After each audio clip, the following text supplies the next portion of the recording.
Welcome, all barons of commerce, to Geek Salad's retro movie review from the Geek Salad podcast. I'm Andy. I'm Mike. And today we are talking up a Christmas classic, 1947's Miracle on 34th Street, otherwise known as the black and white one and the good one. But this movie is such a classic, we couldn't do this alone, so we've got two special guests. Joining us from last week's conversation, we've got the always wonderful Nick from Black Girls Do Stuff Too. How you doing? I'm good. How are you? Not too bad. And guess who's back? It's Tom from Movies After Work. Hey, guys. Hey. Woo-hoo. Oh, this is so exciting to have you guys both back. I think we were talking about with Nick last week. I think the last time the four of us at least were together was Independence Day. I believe, yeah, I think so. Oh, wow. So, yeah, and I was actually thinking today, I think it's not exact, but we're close to the 1 year anniversary from my first time being with you guys for Scrooged. oh, you're right. Ooh. You're right. I got to check those timestamps because, Nick, you joined us for Die Hard last year. I did. So, yeah, that's going to be I'm really happy to have you guys both on. It's not Christmas without you. It's also not Christmas, by the way, without this delicious maple whiskey that I'm drinking because it's cold down here. A man's got to do something to keep warm. I've got a kitty on my hands right now, so that's warming me up. Yeah, cold down there. Kitty's got to do something to keep warm. So, Nick, for those who aren't already in the know, tell us a little bit about your show. Black Girls Do Stuff Too, just a show where we talk about movies, TV, pop culture, all from our Black girl perspective. Wanted to bring in some different perspectives on a lot of the conversations that were happening. So I'm Nick. So me and Tiffany, we sit down together and we talk about these things. We're on a hiatus until January, but you can get all of our old episodes wherever you listen to podcasts. Awesome. And Tom, Movies After Work is just simply my friend Alex and I taking our 1 a.m. Denny's trips and putting them on the air for all to hear as we talk being parents and avid movie lovers.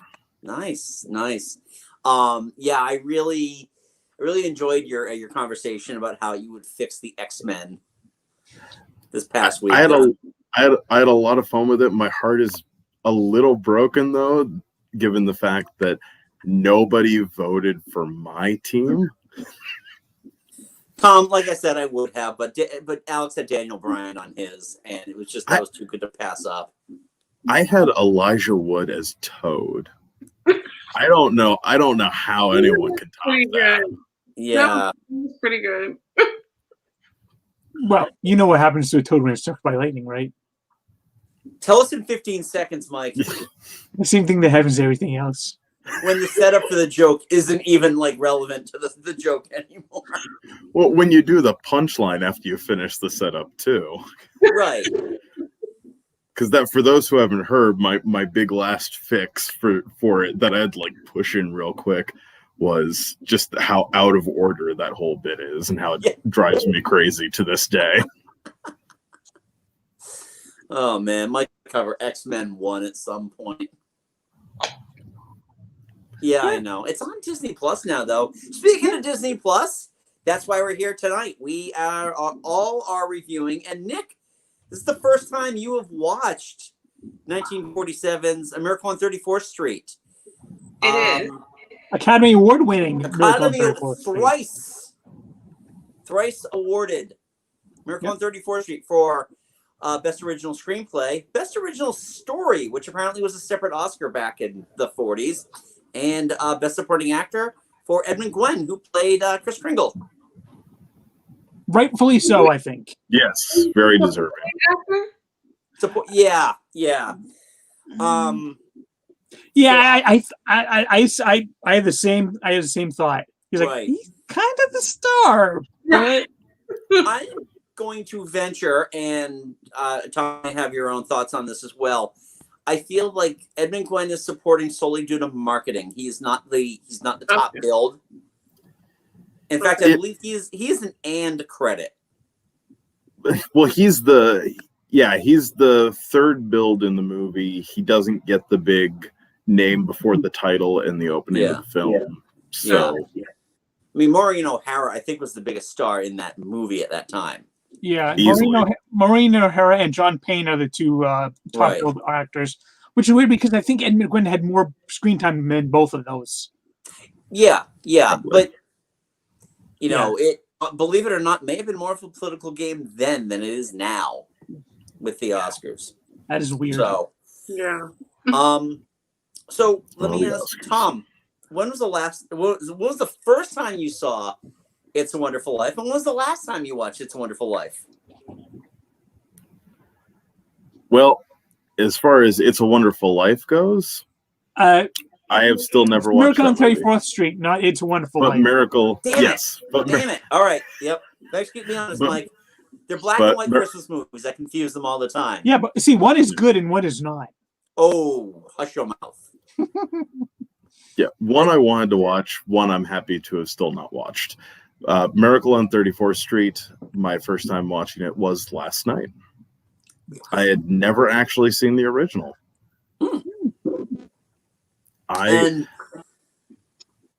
Well, I was going to say, Tom messaged me last night to make sure it was the 1947 version, because if we started watching the 1994 version, surprise! It would literally have just been me sitting here going, "Oh, I remember why I don't remember this movie." It is kind of funny because I do remember back in the late 90s and going into just talking to movie people about it. How big a point of contention is when you say that the 94 version is bad? Because it's objectively a bad movie. At this point, I remember that they cast Richard Attenborough as Kris Kringle, which, duh. They cast Mara Wilson, which, let's face it, she apparently was the only female under the age of 12 working in Hollywood in the 90s, to anyone's knowledge. Specifically in 1994, yeah. Yes. And then, for some reason, I remember at the very end of the movie, we make a G-rated sex joke as the way to end the movie. Yeah. Oof. It's funny that you mentioned they cast Richard Attenborough. They actually cast John Hammond. They literally did. It's just that he was riding that John Hammond train to his grave at that point. Yeah, someone watched Jurassic Park and thought, well, he seems like Santa. Exactly. And that reminds me of a story about going to Blockbuster like in 2000. Autumn and I just started. It was like our first Christmas together. And I can't remember if it was she hadn't seen Miracle on 34th Street or it'd been forever since she'd seen it. So we decided to rent it. I went to her local Blockbuster.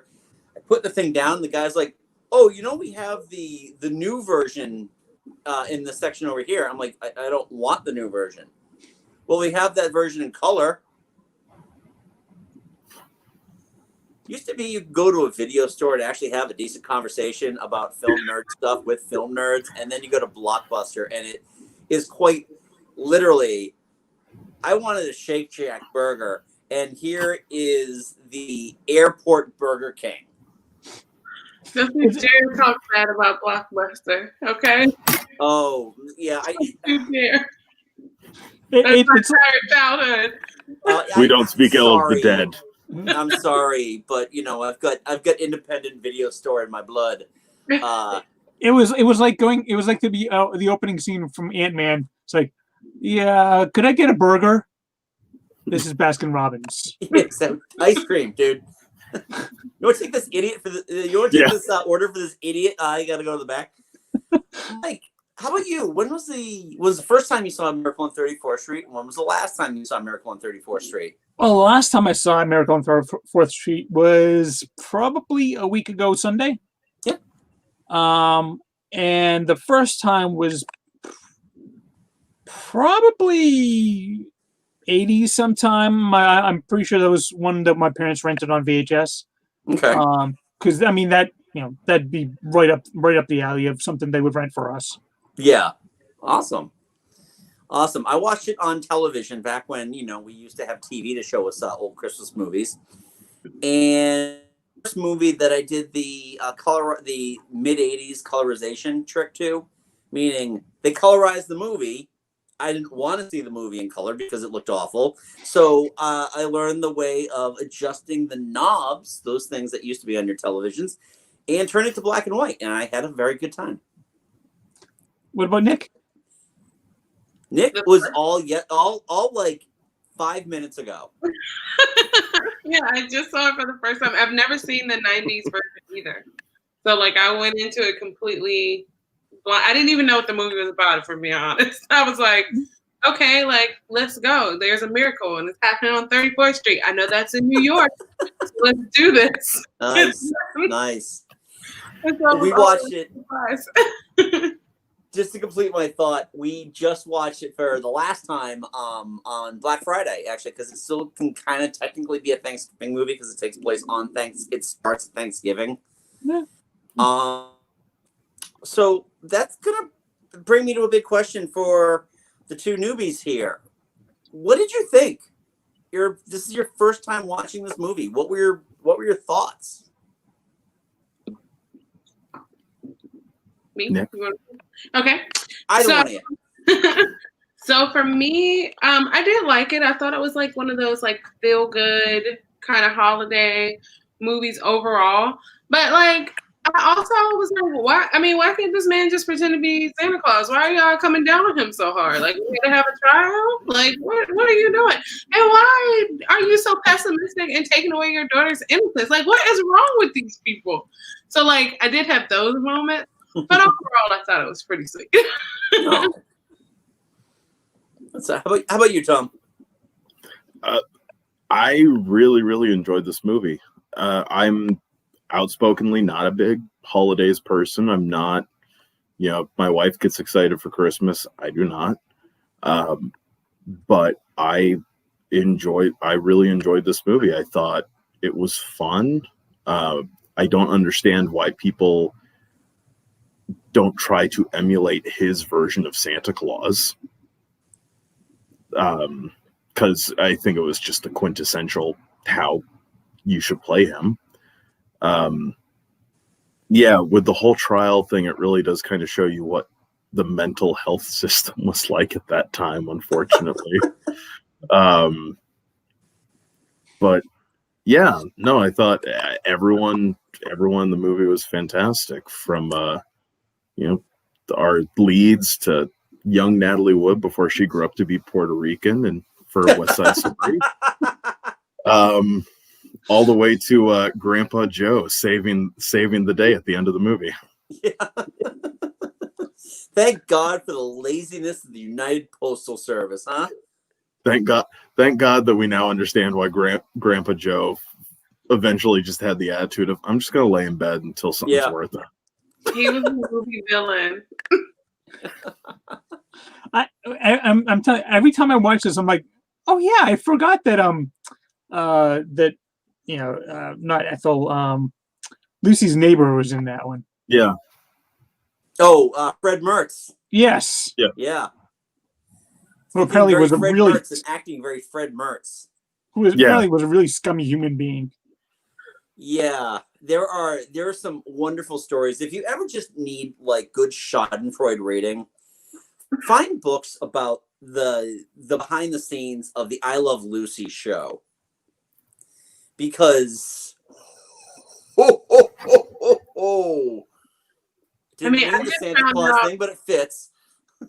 I just found out like not the other week, my mom told me like the reason they had two beds was because people didn't want them to sleep together, even though they were married in real life, but because they were an interracial couple, they didn't want them in the same bed. Even past like when people actually start sleeping in the same bed, stuff like that. And I was like, that's crazy. Yeah, I mean the episode couldn't show her pregnant belly. Yeah, the episode where Lucy reveals that she's pregnant, they had to call the episode "Lucy is like enciende," which is Spanish for pregnant, because they couldn't actually say the word pregnant on television back then. Gosh, now you can say anything on TV. Yeah. Yep. or the internet as well. Yep, coded Hollywood error. Yep. Right there Boy. for you. But yeah, no, he the guy who the husband neighbor was such a terrible person that when the network went to him and the actress who played his wife about giving them a spin-off series at the end of I Love Lucy for them to keep going, she said no without a second thought because she did not want to ever have to associate with him ever again. Yeah. And apparently, when she heard that he died, she ordered a round of champagne for everybody in the restaurant that she was in. Yeah. That is some serious hate. Yeah. But back to this movie, which is just a love letter to all things amazing. Yes, Nick, you get your hand up like you want to say something. Well, I have a question since you guys are the experts on this film. Did Macy's make this movie? No. Nope. No. They didn't? Oh, okay. Because there was just like a lot of Macy's, like Macy's Thanksgiving Parade, and then the Macy's book, and then all the other stores, and like Bloomingdale's was really big across the front and all that. So I didn't know if it was actually like one of those like corporate backed I think they were smart enough to give permission to use that name because they felt that, you know, this would drive people to want to go to, you know, to see this movie. This movie was also released in the summer. Oh. Which is this movie is like one of those things that was a huge success and it by all rights shouldn't have been. It's a Christmas movie that's released in the summer. If you want to see a thing of beauty, watch its trailer. Because the trailer, and you can find the trailer anywhere on YouTube, doesn't tell you anything about the actual movie. But what it does is got like this one Hollywood exec who's not quite sold on it yet. And so he's walking around the the back lot of 20th Century Fox, which is what, you know, you used to do in the 40s, you know, pulling big name Hollywood stars to ask, have you seen A Miracle on 34th Street? And they're like, oh, it was hilarious. Oh, it was so wonderful. I cried.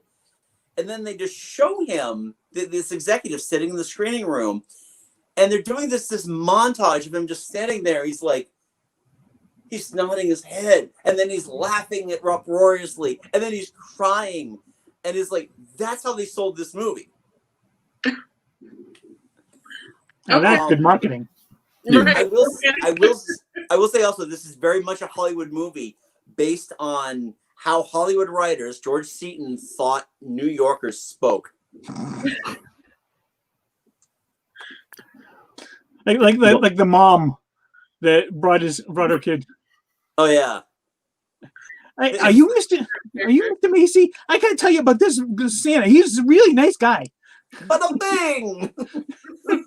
Hey, you're Santa Claus. He's got balls. Mike, what are your thoughts? I do love this movie. I mean, yeah, every moment that that Kris Kringle is on the screen, I just had a big old smile on his face because he's just a genuinely nice person. Yeah, he's the kind of person that you just want to know. Mm-hmm. It seems like you could go to him, you talk to him about anything, and you know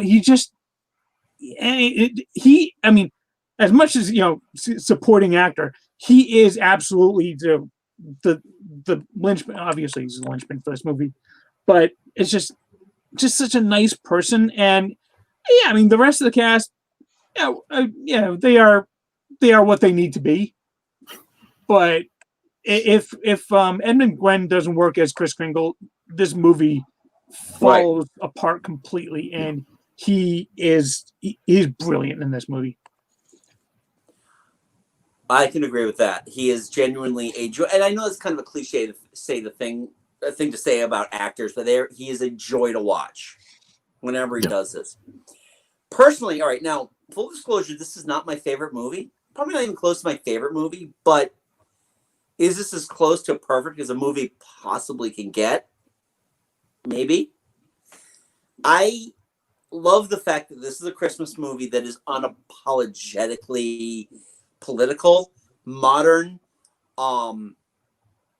it addresses so many different things which were current then and are, still kind of current now. You've got a divorced parent, you've got single parent, you've got you got guys smoking in bed too, which I never got, especially after you just brush your teeth. But that scene always drives my wife nuts, where Fred Gailey is brushing his teeth and then, saying this good night to Santa Claus, and then he lights up a Chesterfield. It's like, oh, you just undid all your work. And nobody has ever asked does Santa Claus sleep with his whiskers above the covers or below them. But it is an interesting theory. When you think about it, it's like, No one asks if the reindeers can fly, how he makes the reindeers fly, but, the beard, just pull there, it makes them grow. So, and apparently a psychological test is, can you touch your nose? Who's the first president of the United States?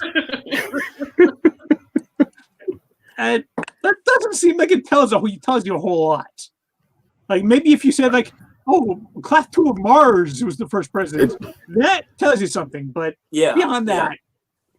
I mean, I feel like if you go on Twitter, there's a few people on there that if you gave that test to, they'd crash and burn on it pretty bad. And then they tell you you're the one who's wrong. Yeah.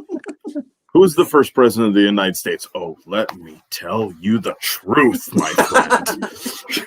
Prepare to have your mind blown. I'm not gonna lie. That's what they want you to think.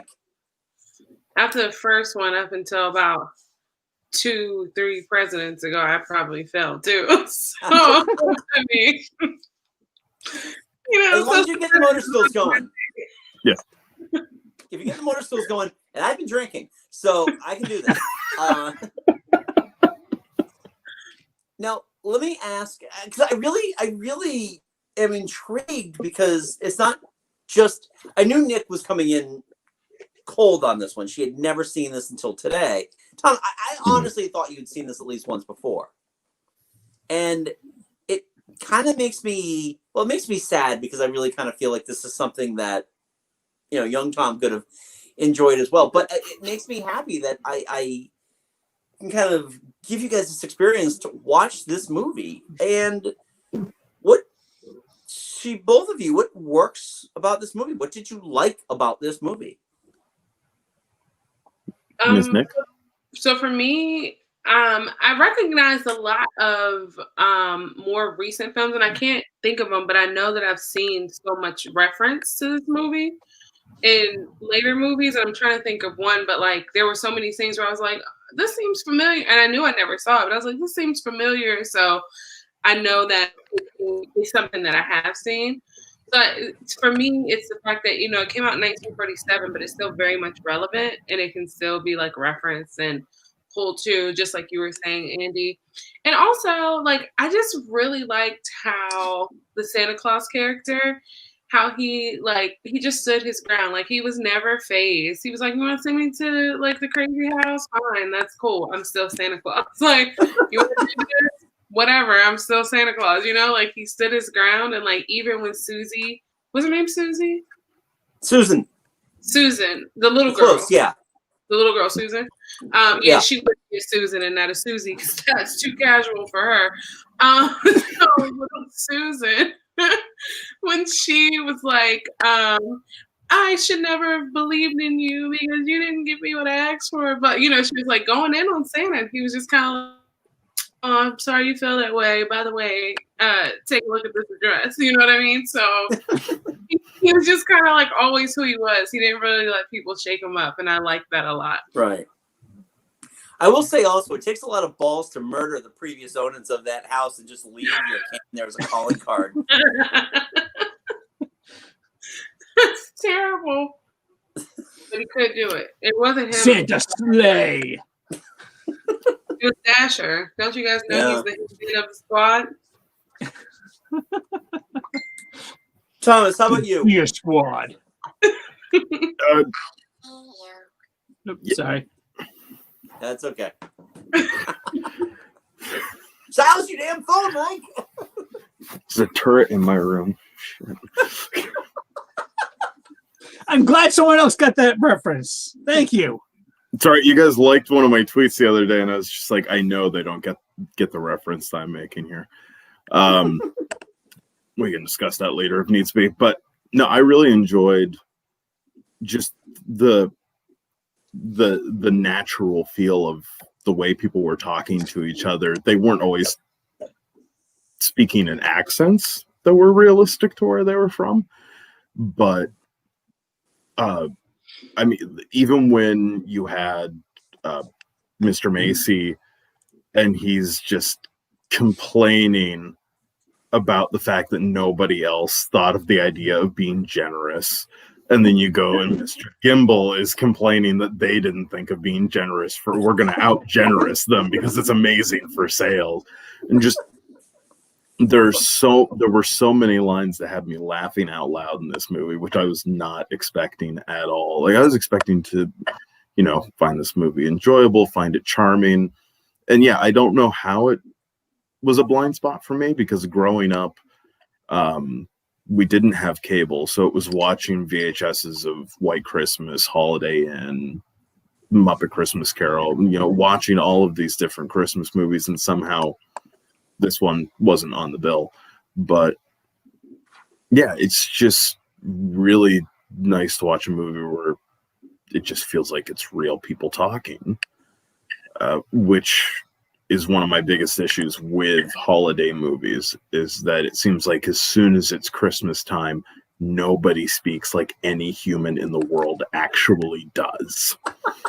What do you mean, Tom? It's Christmas. Everybody's so much happier at Christmas time. Oh, I know I'm saying this with a smile on my face, but excessive joy just really annoys the shit out of me. The amount of times where I've watched a movie and someone comes on screen, it's just like, "Hi guys, how you doing? I'm so glad that you guys are here today. It's such a great day." My thought is always, punch them in the face, run as far away as you can. If you are lucky, they are going to kill you. Oh. I don't know if we can meet in real life because I wake up out of bed. I'm like, let's go. Let's do this. You know what the nice thing about this movie, Tom, is that it's nice to see a Christmas movie that, first of all, no ugly sweaters, no sweaters at all, quite honestly, which is, I think, the trope of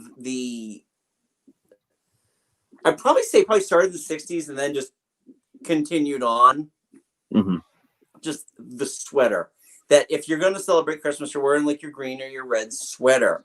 We just watched Love Actually like 2 weeks ago, and there's an overabundance of heavy knit sweaters in there. My wife knits, so it's like she's got that eye. It's like, some people can spot a bad wig in a movie, which she also do. Yeah. The wigdar, but she does that with knit sweaters. I am so happy that you enjoyed this. I really, really, I'm actually happy both of you enjoyed this movie. I feel like Santa Claus right now doing that. Be careful saying that. Someone might commit you. Oh yeah, exactly. No, I'm more like the Santa Claus on the float though, because cold, warm. Hey, if anyone tries to commit him, he can just blame it on the alcohol. If I knew the song better, I could make that reference land more. In my head. I was singing the song in my head. There were little bits in this movie also that really stand out to me. There's two specific ones that I always love watching. The first one is when they introduce Chris to the Macy's psychiatrist, which sure. And he's got that nervous habit where he pulls at his eyebrows. And then Chris leaves. He calls his secretary, and the secretary is doing the exact same thing. Like it's rubbed off on her. That she's talking about his wife and pulling at her eye. She's also pulling at her eyebrows.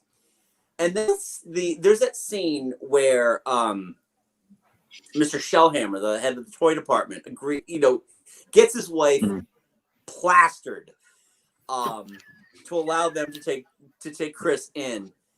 And it's just like, how that woman isn't a gay icon. I have no idea. Because she is the most fabulous woman in this movie. Just like, hello. Of course, you take Santa Claus in. It'd be simply charming. It's like, oh my god, this one. I want to have dinner with these two because they would just be so much fun. Not to mention the fact, totally a matter of convenience on both ends. It was 1987 after all. Mike, how about you? I also really love the scene. When they just hired on Chris and he's in the locker room and he's just talking with Alfred. I mean, that relationship between Chris and Alfred, I thought was just fantastic. Yeah. I love it. I mean, apart from Alfred's very obviously written by Hollywood writers accent and dialect. But beyond that, just the their conversations, it's just like two guys, talking, and they're just bonding. I think it's a phenomenal scene. Yeah, Mike, I know you don't watch the show, but and I'm actually not sure, Tom or Nick, if you watch What We Do in the Shadows. But when we were watching that, Autumn was like, "Oh my God, Guillermo could play Alfred without any issue." And I'm looking like, yes, I see where you're coming from. Oh my God, they're both wearing the high neck sweater with the collared shirt buttoned all the way up to the top. I'm like, Guillermo could totally play him. Yes, make this. If they're gonna do a remake of this movie, first of all, just do it. Just Gus Van Sant Psycho style, just shot for shot remake with the same type of. That's what you mean. Well, except good. Well, you said Gus Van Sant. I immediately was like, "Where is he going with this?"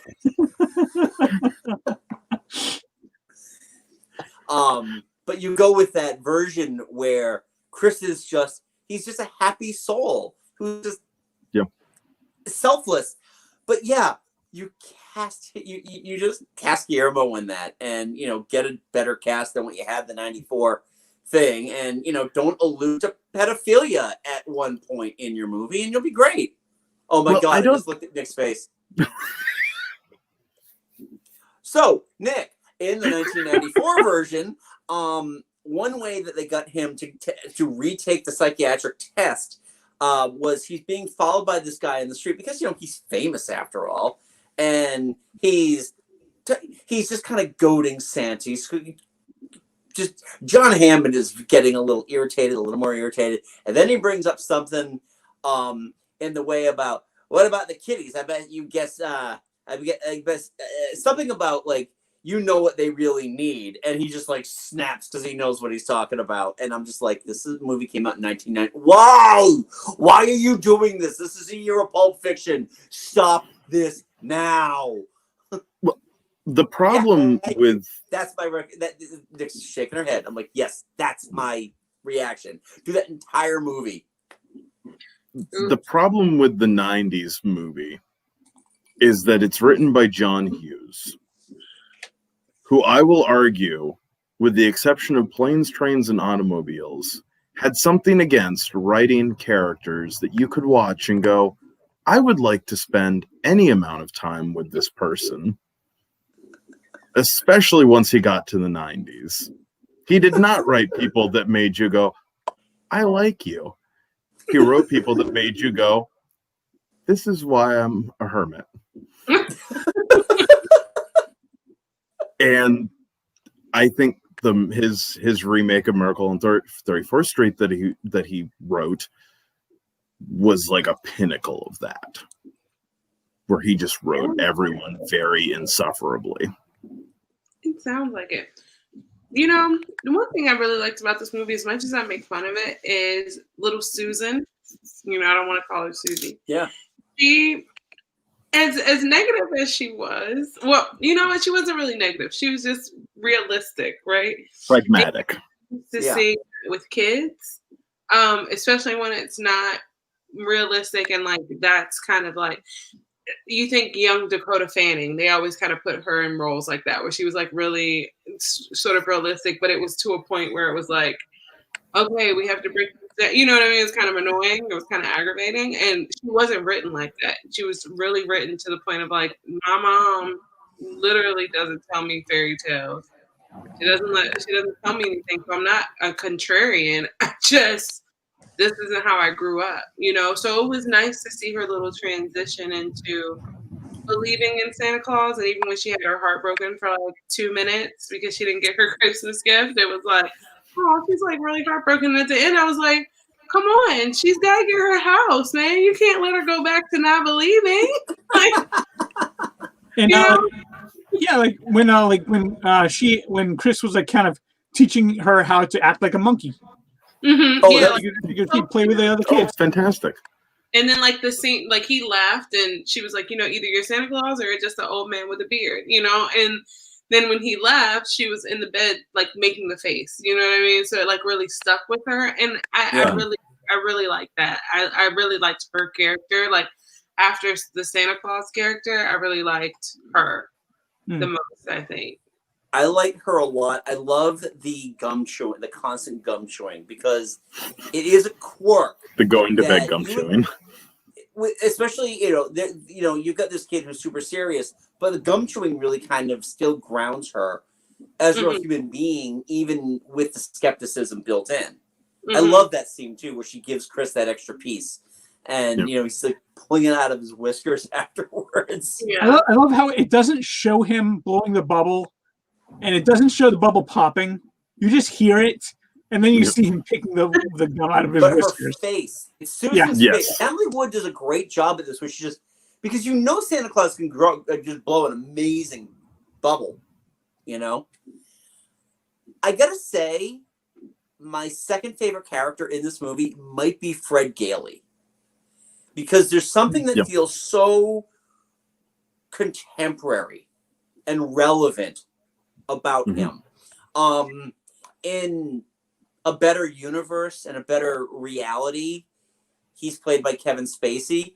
But the non-creepy Kevin Spacey. Yeah. Oh yeah, no, I'm talking just the alternate reality that we somehow just skipped over like a stone. That one.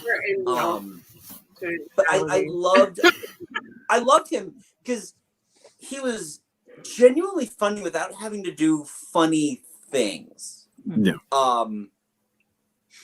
He's a very likable person, and even I can't remember why. I don't know why I can't remember Maureen O'Hara's character name. You looking it up, Mike? Because I have it on IMDb on my phone. I can pull it up. Doris Walker. Doris. I'll give her all the credit in the world. First of all, she only dropped her accent once in the entire movie, and because Maureen O'Hara is very Irish. She did a great job too, because she could have been the wicked mother. And instead, she and Susie come around really. And I mean, to be fair, Doris actually came around kind of more than Susie did. Because, at the end, Doris is like encouraging her. It's like, yeah, no, you have to believe in this sometimes. Yeah. And this has been a mother that's been all like, don't believe in reality, what you see. And finally she's like, you know what? Sometimes you have to believe in stuff you can't see. Yeah. They give her that great monologue of the worst case scenario if her daughter chooses to believe in Santa, where she just kind of tailspins into that finally. Probably the closest she's talked about her divorce in her life since it happened. Yeah. And that moment was just so good because she just at that point immediately becomes sympathetic without it being over dramatic. Right. Right. It is interesting because you've got your unlikable characters, but you're not supposed to like them. But there is no point when your protagonists become like, you need to get over yourself right now. It's not. Doris and Susan don't have this super difficult hump that they have to get over. I mean, the big kind of like fall in the second act is, Chris getting kind of bamboozled into going back to the, taking the other tests and being told that Doris was aware of it the entire time, which she wasn't. This movie it makes me smile. And this was the first year, because my kids are not, you see a black and white movie and all of a sudden they're immediately, their mind just shuts off, oh, how good could it be? But they really enjoyed it. My daughter really enjoyed it much more the second time around. We showed it to her like 2 years ago and she was like, whatever. And she watched it this time. She really loved it. And so this has been one of our like annuals. Like, we have movies that are annuals. We have movies that are biannual movies. Like, I don't think I'm going to watch Christmas Vacation this year because I watched it last year. But this one we try to do every year. And I really am so happy that you both enjoyed this movie for watching it for the first time. I did enjoy it, but I feel that we can't skip the double whammy moment of, oh wow, I'm in a movie set at a very different time in history, where we have Doris come home, casually look at her daughter hanging out at the I don't actually know him at all adult single male's house. Okay, that's fine. How are you doing, black servant?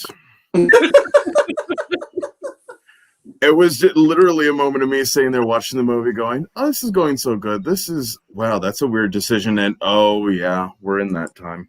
Yep.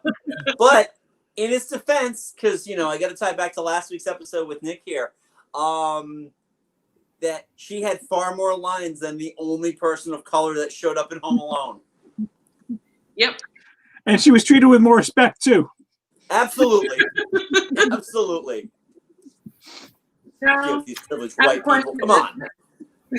This might be bad, but like, what was the miracle on 34th Street? Which thing was the miracle? Because it was just a miracle, right? But there were several that happened. So which one was like the miracle? I think we're supposed to believe that the miracle was Susan and Doris's kind of change of hearts. Okay. I think that's kind of the miracle that the title is referring to. Yeah. Okay. Not so much like not so much like, he's Chris Kringle, because Right. it's implied, but it's not specifically pointed out. Mm-hmm. Like if we saw if the closing shot was the moon and seeing flying reindeers and a sleigh, Right. then you're like, oh, that's the miracle. No, this is actually just about them changing their outlook. And that's what I thought, but then I was like, am I being one of those film Twitter people where I'm just being too deep? And it was really just right in front of my face the whole time. So I wanted clarity, because it definitely, there were a lot of little miracles throughout this movie. It was just kind of expected. There were several, That's fair. Fair point. So let me ask you guys then, how do you interpret the ending? And not so much the ending, more than Fred's line that closes out the movie. That maybe I didn't do such a great thing after all. How do you interpret that? I'm just curious, because it took me a long time to come to my personal conclusion. And as first timers, you might not have given it any thought. Mike, what are your thoughts on that? My thought is that he's like, maybe I didn't really need to prove that he's Santa Claus after all, because maybe it doesn't need to be proven. It just is. Right. Yeah. So for me, I basically took it kind of the same way. Like, maybe when he said maybe I didn't do such a good thing after all, I was like, maybe I didn't do anything. I was just like a pawn in this show. that got put onto the world, so now everybody knows Santa Claus. But then when Andy said that they murdered the owners, I was like, maybe that's what he means. Maybe he didn't think it was a good thing because he murdered the owners of that. Maybe I let a psychopath out. Damn me. Oh, the Christmas killer. Like, I don't know. I'm like, See what you did, Andy. See what you did. so at first it was a good thing for me, and I'm like, but maybe Santa Claus is a murderer. So I don't know. I'm just imagining you telling that to you. You're gonna sit there like next Christmas. You're gonna watch this with your nieces, and you're just gonna be like, "Yeah, it's because he killed the parents and the people who lived in the house originally." The deleted scene that nobody knows about, where instead of cutting to the credits, it was gonna cut to Kris Kringle standing there, bloody with a knife, going, "Does she have any more gum?" Yeah. And 2 weeks later, Sawyer's body is found in a ditch somewhere. Oh boy! All right, Tom. How about you? Just in all seriousness, did you interpret that that final line any differently? No, I just took it as him him just being like, "Oh, okay, Santa was real. I didn't do anything at all because this was what was like." Yeah, just that general attitude of, "Oh, there was nothing for me to do in this." I think that too, and it's better again because in the '94 version, which I think we brought up way too much, but still, the closing line is, "What else did you ask Santa Claus for?" And she says, "Baby brother." And they're not even a couple, right? If I remember correctly, in the '94 one, they're not even like, we don't even get as much of a certainty that they're a couple as we did with this one. Right. And they look at each other with shocked eyes. Right. I don't know. He aggressively kissed her at the end of this movie, like aggressively kissed her. So maybe that's the I didn't do something good that he's talking about. No, maybe. He's getting a flash of the Me Too movement, going, "Okay, maybe that's not how I should have done that."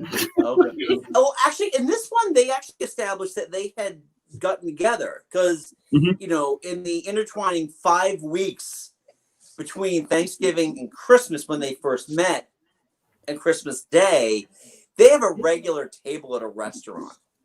Hey, it's cuffing season, Andy. Yeah.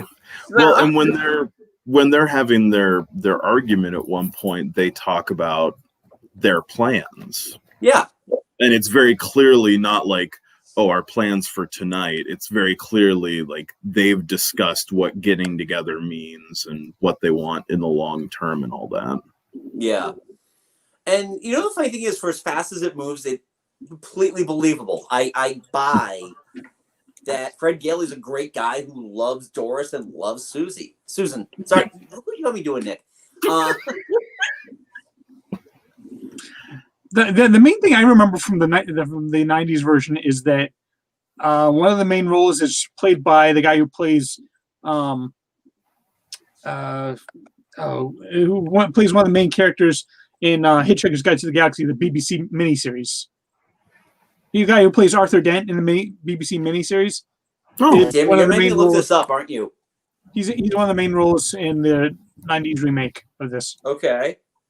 Don't make me look this up because I'm doing it. Oh, I've got it. All right. Why Why does this one show up before the 47 version on IMDb? I don't know. For the same reason that I have to not look at their top 250 movies so I don't yell into the empty void. Simon Jones. Oh, okay. That's right. Yes, he played the Mr. Shellhammer in the 90s remake, and he played Arthur Dent in the BBC miniseries of Hitchhiker's Guide to the Galaxy. Ah, okay. God, this cast I'm just on here right now: Richard Attenborough, Elizabeth Perkins, and Dylan McDermott Mulroney. Sorry, they're Dylan McDermott and Dermot Mulroney may as well just be the same person in my mind. Yeah. Lord. I feel like if they ever were, I mean, I advocate against them doing a remake of this now that I've seen it, even though one came out, I retroactively boycott it. But but if they were to do anything similar, I would really rather them just do one of those inspired by movies, but it's not the same story, but you know what it was inspired from. Yeah. Sort of thing, if that makes sense, like the way that they do movies like that, rather than calling it a remake, because I just think that it'd be too hard to recreate the like dynamic of this movie again and like how good it is without just being like inspired by. I feel like this movie is untouchable. By the way, they did make a version of this in the 1970s where they gender flipped the lead character roles. Mike, and actually Tom and Nick, do you watch MST3K? Oh yeah, yeah. Oh, I know yeah. what you're talking about. Okay, they actually reference on the episode Santa Claus Conquers the Martians. We got Miracle on 34th Street. Oh, it's the version with David Hartman. Came out in the 1970s along with the Marlo Thomas version of It's a Wonderful Life. Oh, shame on you, Marlo Thomas. I somewhat remember that back in the 1970s when the TV movies were just brown. Like the backgrounds were brown, clothes were brown, just this brown and beige and tan color palette. Yeah. It doesn't sound nice, especially not for Christmas. It's 70s. That's what it sounds. A lot of scoop bangs. That's all I'm saying right now. Everyone had scoop bangs and kind of oversized. All the guys had bad looking comb overs that may not have been comb overs. 70s were a weird time, and I am so thankful that all three of you don't have a conscious memory of it like I do. So, because I'm old, I'm lucky I still remember that though. And I will say, I have to. I'm on the other side from Nick. I would be very interested in seeing a remake of this done today.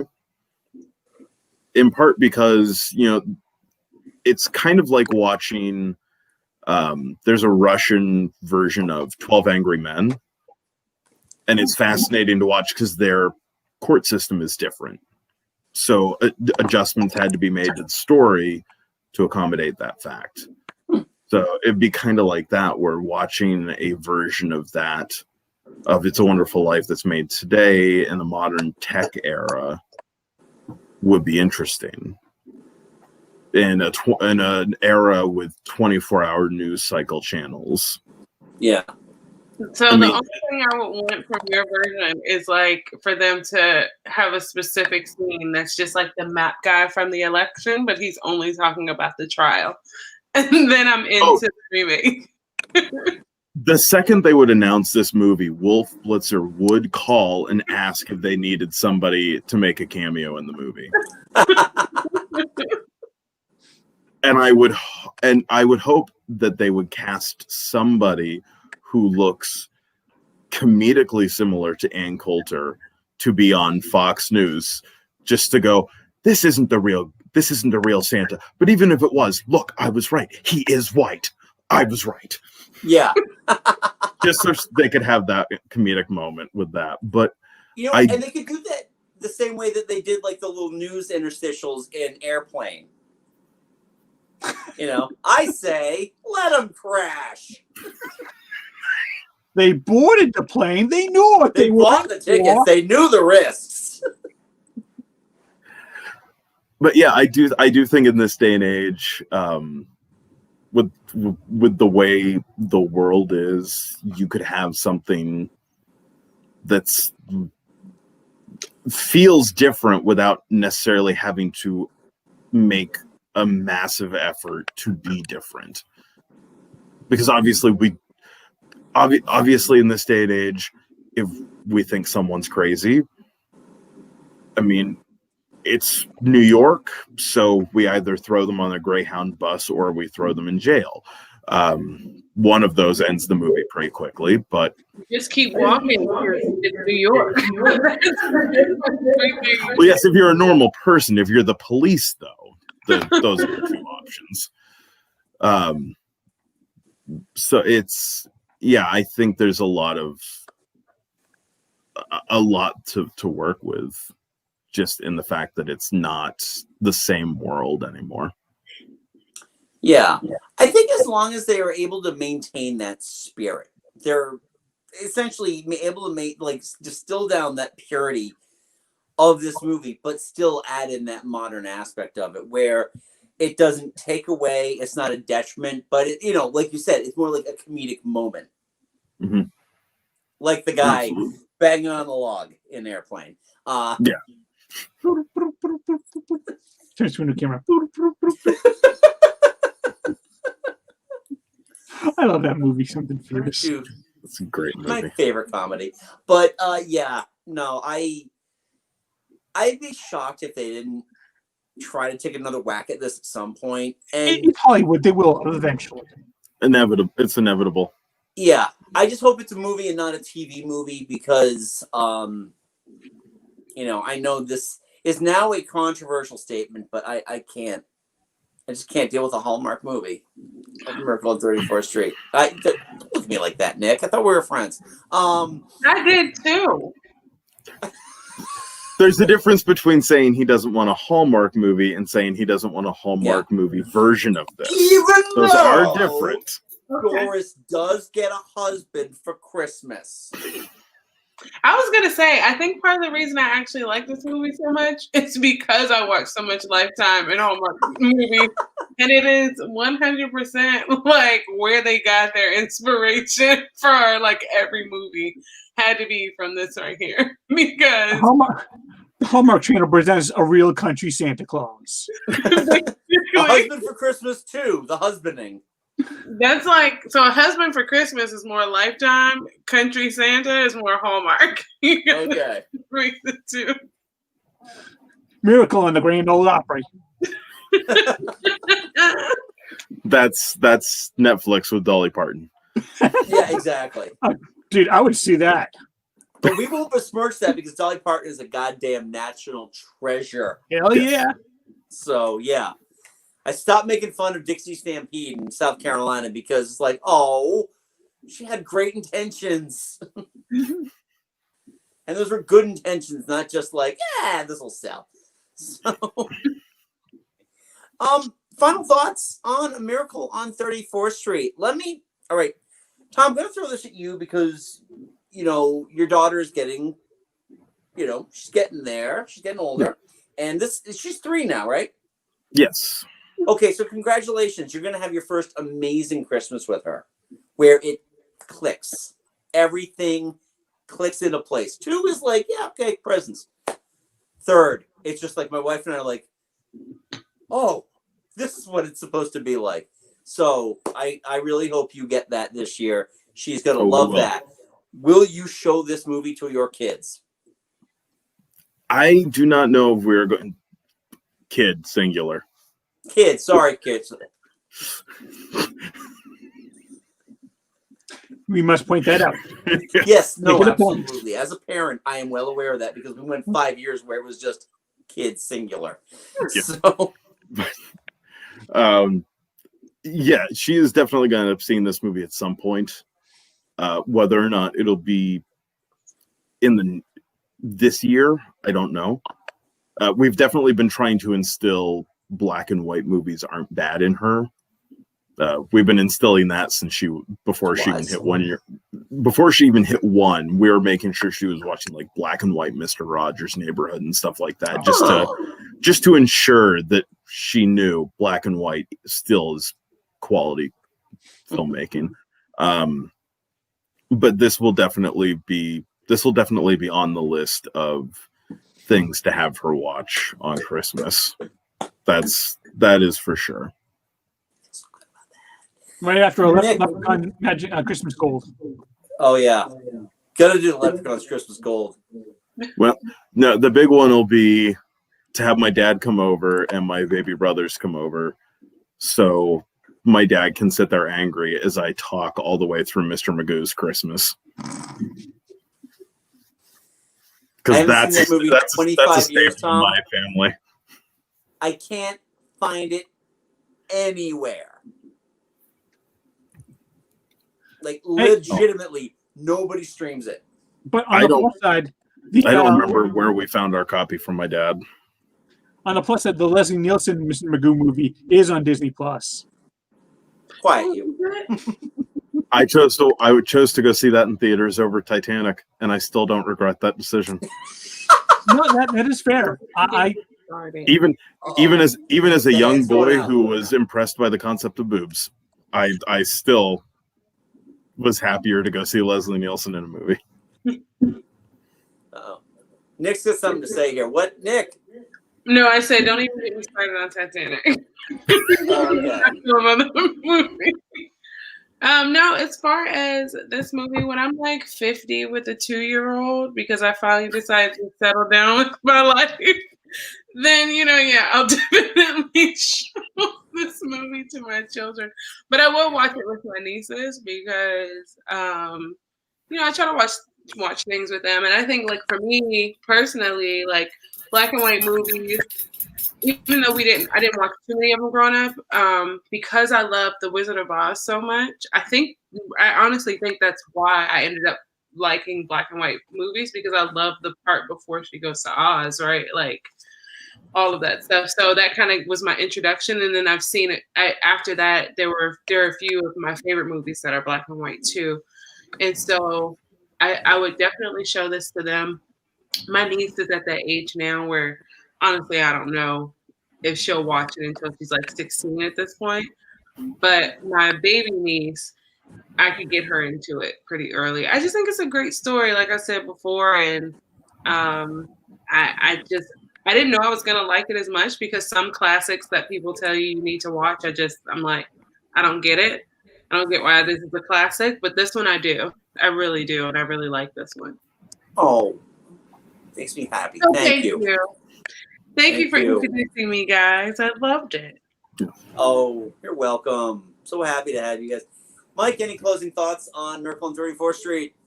A genuine joy of a movie. It is in my top 10 favorite Christmas movies. Not sure if it makes top 5, but it is certainly in the top 10. Yeah, and that spoiling not our next podcast, but the podcast after next, where we rank. It's in mine. So you can spoil it, but I can't. Oh, I get it. Yeah. I get it. Fine, spoiling it. It's Christmas, for God's sake. So you give away some of the surprises. So, yeah.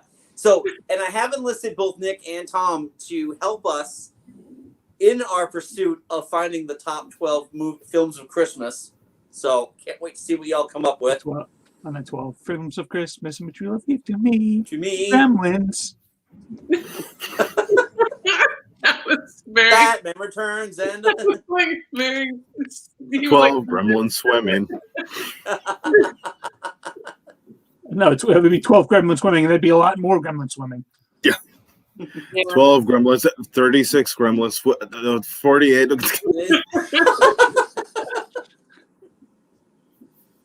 Where are my detonators?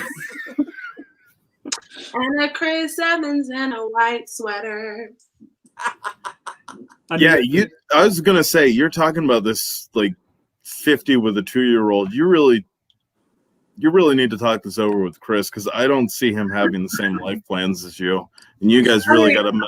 If I'm gonna be the flower girl at your wedding, you guys need to make sure you're on the same page. Look, granted, the year that happens, that comes together, cancel out 50. It's going to be that same year, okay?